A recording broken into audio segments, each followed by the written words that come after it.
The bill as amended is passed. In the early morning hours Friday, the U.S. Senate unanimously passed legislation to fund most of the Department of Homeland Security in an attempt to end the weeks-long partial government shutdown. The bill funds DHS agencies such as TSA, FEMA, and the U.S. Coast Guard, but excludes funding for ICE and parts of Border Patrol. Senator Susan Collins, in a statement Friday morning, speaking about congressional Democrats, said in part, quote, "Their refusal to fund ICE and Border Patrol leaves our borders and our country less secure and sets a precedent that they may one day come to regret." Senate Democrats were clear.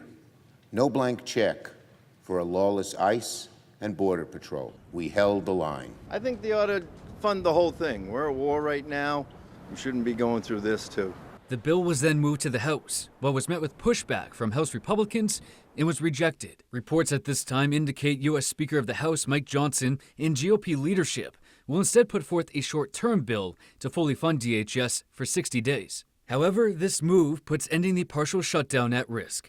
Because the House is scheduled to go on a 2-week spring recess by the end of Friday, the Senate, who would need to pass what the House decides on, has already left for their recess. Funding for TSA lapsed on February 14th, causing delays in airports and TSA workers missing their first full paycheck last week. On Friday afternoon, President Donald Trump signed an executive order to pay those workers.